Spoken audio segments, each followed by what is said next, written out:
It's time for Professor Adnan Hussein, host of Guerrilla History and the Mujlis podcast. And let's talk about Central Asia and how the fighting in Ukraine is affecting it. Yeah, I was interested because there are lots of ramifications, it seems, to the conflict in reshaping global politics, particularly in Asia. And so I saw this report by somebody affiliated with or who posts on Juan Cole's Informed Comment about how many of the Central Asian republics are responding to the security situation with the withdrawal of Russian military attention to its invasion in Ukraine. That is, it seems, possibly destabilizing. Whether that's a good or bad thing is hard to say, but it's destabilizing the situation in Central Asia, particularly vis-a-vis Afghanistan and the Taliban, and also some of the jihadist groups that are still operating in various ways within Afghanistan, including Islamic State, Khorasan province division. That has made some attacks on Tajikistan, Uzbekistan, some of these neighboring countries. And now, are these countries, were they once, you say, part of the Soviet Union, or they yes, were? Yes. They were Soviet socialist republics. These were the Central Asian ones, so Kazakhstan, Turkmenistan, Tajikistan, Uzbekistan. These were all part of the Soviet Union. Originally, they were provinces that had been kind of conquered and subordinated and were part of the Russian Empire starting really in the 19th century, when there was an expansionist period of the Russian Empire. And so they came, after the revolution. There was a question about what to do with these, how they should be administered. And so they were kept in the new Soviet Union, but they had their own republics. And so they, were presumably had some autonomy and were governed, but they were more autonomy. I would think more autonomy than, say, Eastern Europe in the Warsaw Pact. I would assume. I'm not so sure, because they are actually part of the Soviet Union as opposed to separate states affiliated through a military alliance within the Warsaw Pact. Yeah. Right. And so, for example, collectivization, which is a process under Stalin of agricultural reform and amalgamation of holdings and administering them in a new way and removing them from the sort of feudal property control of the landlords, both in Russia, and this process also happened in these Central Asian republics that are big bread baskets. I mean, cotton production. Did we see tribal? I don't want to say tribal warlords, but did we see imposed famine on them the way we saw it in Ukraine? Well, that's an interesting question. Firstly, whether it was imposed or not is also subject to some debate, because there were famines happening across the area as a result of war and disruption of agricultural production. But, it's become a narrative in the West and as part of Ukrainian nationalism to blame this on Stalin and the Soviets as an active policy. But this is debated among historians. But yes, but there was certainly famines and lots of people died, and that happened across this area. And also, there was these areas of Central Asia, particularly the Fergana Valley, which happens to be where my mother's ancestors come from, were known for two things: silk from ancient times, and of course the Silk Road, which was a trading route that connected China to other parts of Eurasia, particularly, the Middle East, and then into Europe. So that was a big silk producing area. And the other is after the Civil War that disrupted cotton production. Many other world regions developed cotton growing, one of which was Uzbekistan. And so, it transformed into these cash crops, which perhaps also this monoculture as part of the world economy, helped make it much more vulnerable in the future to food shortages and food crises when you have these problems. I'm looking at a map right now of Afghanistan. Mhm. Russia isn't really up against No, Afghanistan. it doesn't border Right, Afghanistan. But during the Soviet period, of course, you could right, say that it did, right? But right. now there are three Central Asian republics that were formerly part of the Soviet Union that do have borders with it. So Uzbekistan, Tajikistan, and I believe Turkmenistan. Yes. Have borders with Afghanistan, and so there's a lot of concern here. Um, these countries are part of a military alliance with Russia, that is a Collective Security Treaty Organization, so CSTO. So something very parallel in some ways to NATO and these Right. other military alliances. But they, have kind of relied on a lot of Russian support to keep these borders secure. Um, and now what's happening? Oh, it's great that we've got a map for viewers on YouTube.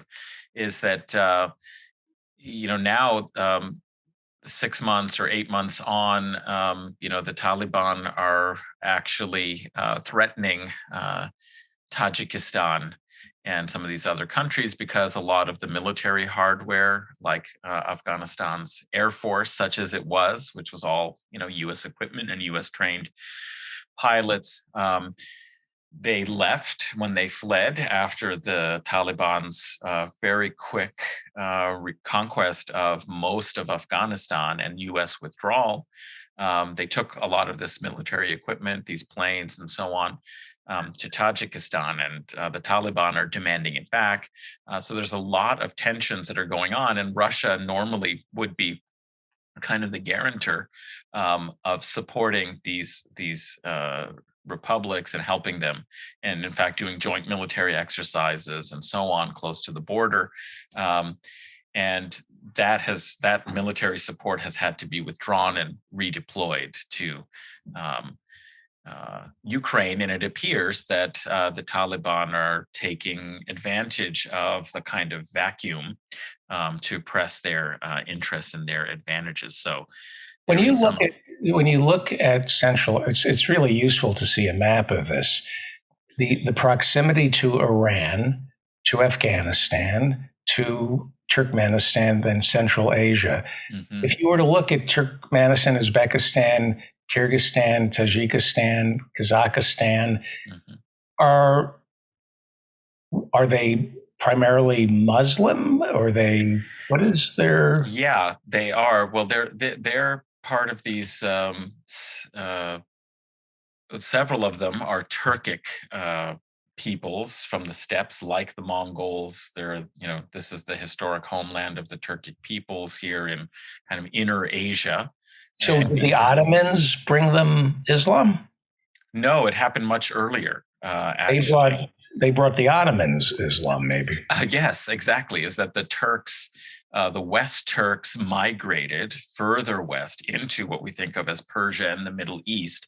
And even before they arrived in the generation or two in the 11th century, the one major grouping of the West Turks, or the Oghuz Turks, was the Seljuk dynasty.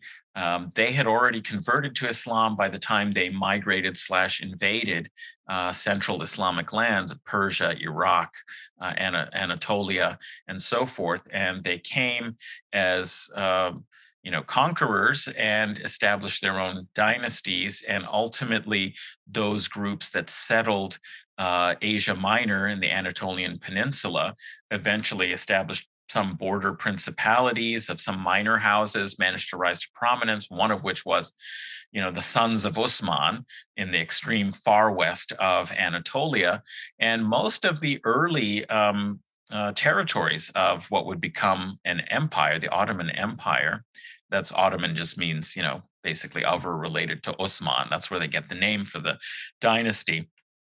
The sons of Osman were really across the Bosphorus Straits in Rumeli, or in the Balkans, basically in Europe. And it was only subsequently, after they built up a kind of border principality, that they managed to extend their rule further east into Anatolia. And it was only by 1516 that they conquered areas of what we think of as the Arab Middle East, so Egypt and Syria and Iraq and so on. So originally, the dynastic forebears of the Ottoman Empire were from Central Asia. Now, of course, the situation is that Turkey is sort of this preeminent, you know, country that has this geopolitical significance and importance. It's part of NATO. It's got a fairly largish economy. And these countries that came out of the Soviet Union and established themselves in the 90s as independent republics needed a lot of economic development. And in some ways, Turkey was kind of the trying to do a lot of business and be a leader of a kind of pan-Turkish sort of community. There's one. China fit into, is it the Belts and Road Initiative going through Central? Yes, absolutely. I mean, in China, like this was very important during the initial invasion of Afghanistan, that China, Russia, and these new Central Asian republics, or newly independent Central Asian republics, established the Shanghai Cooperation Council, which was a trade and, not just an economic, but was also a kind of political alliance where they agreed that they would not host, no country that was part of the SCC would host foreign military bases. And so it actually was quite difficult. The US had expected that it would have bases from which to launch attacks in support of the Northern Alliance from Tajikistan and Uzbekistan into Afghanistan. But this wasn't actually very possible to do because of the other geostrategic regional powers not agreeing to it at the time. And so China definitely has huge influence. Both Russia and China are, of course, if you look at who's next to these countries, are the ones that these countries have the most trading relationships with. And the kind of Belt and Road Initiative, as it was first called the One Road, One Belt initiative before it expanded to a much more global, the Belt and Road, was something that really built upon the ancient Silk Route that went across from Eastern China, where we have the Uyghur peoples, another Turkic people in East Turkestan, as it was and they're Muslim. Known. Yes, they are Muslim. Kyrgyz is, the Kyrgyz, the Tajiks are actually a kind of Persian-speaking people, so they're not these Turkic nomads, but now these populations are very mixed, of course, over hundreds and thousands of years. But the Uzbeks are a Turkic people. Obviously, Turkmen is kind of not even a particular tribe or tribal group name, but is sort of the category of the nomadic Turkic tribal people. We're known as Turkmen. And Kazakhs are, also a Turkic people. So those are majority Muslim countries, although they do have, particularly Kazakhstan has a very substantial Russian minority that obviously was something that was built up over the course of late Tsarist kind of policies for administering these territories that had come under the Russian Empire. And then, of course, during the Soviet Union, there was huge transfers of populations, which is why I mentioned that, or I may have mentioned that during the collectivization that took place in the late 20s and early 30s, my relatives, for example, were, some of them fled to Afghanistan, which is where my mother was born, and others, were taken and relocated to Ukraine. as it happens.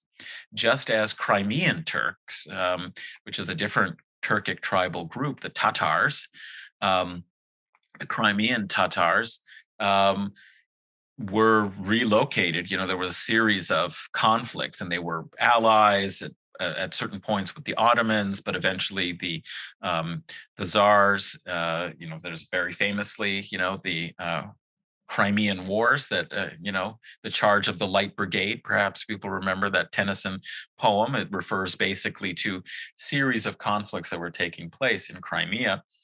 Eventually, these Crimean Turks were, many of them were relocated to Uzbekistan and Kyrgyzstan.